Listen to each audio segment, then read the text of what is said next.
Hi listeners, ఎలా ఉన్నారు? ఈరోజు మనం ర్యాప్డప్ 2023 గురించి చూద్దాం. అంటే ఈ 2023 మన లైఫ్లో ఎలా స్టార్ట్ అయింది, ఎలాంటి మంచి విషయాలు, ఎలాంటి బాధాకరమైన విషయాలు ఉన్నాయి, అలాగే ఎలా వైండప్ చేస్తున్నాము అన్న విషయం గురించి చూద్దాం ఫ్రెండ్స్. ఓకేనా? 2023 ఎన్ని బాధలు సంతోషాలు ఇచ్చినా మనం న్యూ ఇయర్లోకి ఎంటర్ అయిన తర్వాత 2024 అని రాయటం అలవాటు చేసుకోవడానికే అట్లీస్ట్ 15 days అయినా పడుతుంది కదా. 2021, 2022 మొత్తం మాస్క్ వెనకే గడిచిపోయాయి. 2023 మాత్రం కొంచెం రిలీఫ్గా మన ఆలోచనలకి కొత్తగా రెక్కలు వచ్చినట్లు అనిపించింది. కానీ ప్రస్తుత పరిస్థితులు చూస్తే 2024 మళ్ళీ మాస్క్ ఫుల్ స్కార్ఫ్లోకి వెళ్ళిపోవాలేమో అన్నట్లుగా ఉంది సిట్యుయేషన్.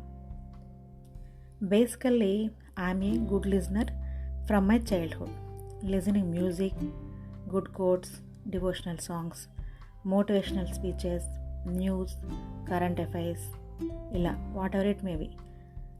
అలా వింటూ నోట్స్ రాసుకోవడం, వింటూ పని చేసుకోవడం, వింటూ జర్నీ చేయటం ఇట్స్ మై హాబీ. అలా వింటూ ఉండడం వలన వాయిస్లో చెప్పేటప్పుడు వాయిస్ మాడ్యులేషను, వాయిస్ ఇంటోనేషను, స్లాంగ్ గురించి కొంచెం నాలెడ్జ్ ఉంది నాకు. అయితే 2023లో నాకు స్పార్క్ లాగా వచ్చిన ఆలోచన ఏంటో తెలుసా? నా థాట్స్, నా ఐడియాస్, నా వాయిస్లో ఎందుకు క్రియేట్ చేయకూడదు అని.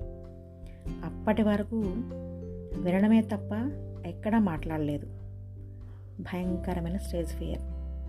చూడ్డానికి పైకి గంభీరంగా కనిపించిన లోపల నా హార్ట్ బీట్ నాకే వినిపిస్తూ ఉంటుంది, అంత భయం. But this year, 2023, I break it. I am proud to say it's my success to create a podcast. Not for subscribers, not for followers, not for any financial benefits. It's my passion. This year, I completed 60 podcasts in my Beauty of Melody podcast. Different topics, daily sharing my thoughts to my listeners.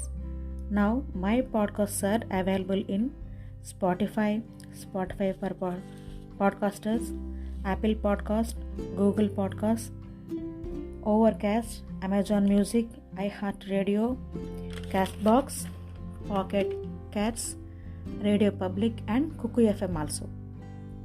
My podcast listeners are from nearly 6 countries like India, United States, United Kingdom, Mexico, Germany and Cyprus. Most probably 80% of female. That too 18 to 60 age group. Okay? So I am happy to share this information to you friends. Share my ideas. I think this podcast is the best platform to share my ideas and thoughts. ఎందుకంటే కనిపించకుండా వినిపించవచ్చు, brain కూడా stress రిలీఫ్గా ఉంటుంది చెప్పాలి అనుకునే విషయం చెప్పేసిన తర్వాత. మన టైం కూడా సద్వినియోగం అవుతుంది. అందుకని ఓకేనా? ఇక్కడ ఇంకొక విషయం చెప్పాలి ఫ్రెండ్స్. నేను పాడ్కాస్ట్ స్టార్ట్ చేయాలి అనుకున్నప్పుడు చాలా పాడ్కాస్టర్స్ యొక్క పాడ్కాస్ట్ విన్నాను, చాలా విన్నాను. బట్ వాటిలో వారందరూ ఒక్క టాపిక్ మాత్రమే సెలెక్ట్ చేసుకుని అదే సిరీస్ లాగా చేస్తున్నారు. And just like novel and imagination story, like letters, ఇలా. వాటిలో కొంతమంది గర్ల్స్, ఉమెన్ యొక్క టాపిక్ వచ్చినప్పుడైతే 2 to 3 minutes వరకు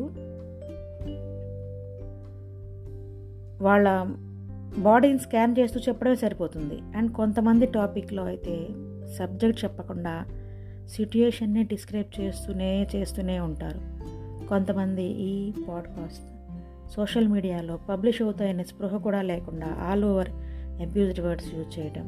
కొంతమంది మామూలుగా మాట్లాడే భాష వేరు, పాడ్కాస్ట్ స్టార్ట్ చేయగానే మాట్లాడే భాష వేరు. ఇలా ఏదో ట్రాన్స్లో ఉన్నట్లు మాట్లాడతారు అనమాట ఈ పాడ్కాస్టింగ్ చేసేటప్పుడు. సో ఇవన్నీ నేను గమనించిన తర్వాత నేను తీసుకున్న డెసిషన్ ఏమిటంటే, నా పాడ్కాస్ట్ చేసేటప్పుడు నేను తీసుకున్న డెసిషన్ ఏమిటంటే, నేను నాలాగే ఉండాలి అని, నాలాగే నేను మాట్లాడాలి అని. No more transformations. అండ్ ఎక్కడా కూడా abuse words, caste, colour religion, politics, criticism ఎవరి మనోభావాలు దెబ్బతినకుండా ఉండే విధంగానే కంటెంట్ క్రియేట్ చేసుకోవాలని. ఇప్పటి వరకు 60 పాడ్కాస్ట్ అలాగే క్రియేట్ చేశాను ఫ్రెండ్స్. ఇక ముందు కూడా ఇలాగే మంచి కంటెంట్ క్రియేట్ చేసుకుని కొనసాగాలని కోరుకుంటున్నాను. It's just like my thoughts and ideas sharing platform. That's all. ఓకేనా? Looking forward a happy healthy 2024. ఎలాంటి సమస్యలు, ఇబ్బందులు రాకుండా ఈ 2024 సాగాలని కోరుకుంటున్నాను. ఫైనల్గా చెప్పాలనుకుంటున్నది ఏమిటంటే happy new year to all. Take care. Bye. Once again happy new year to all of you. Welcome to 2024. Bye. This is Tulasi Sivaratri from Beauty of Melody podcast. Signing out. Thank you.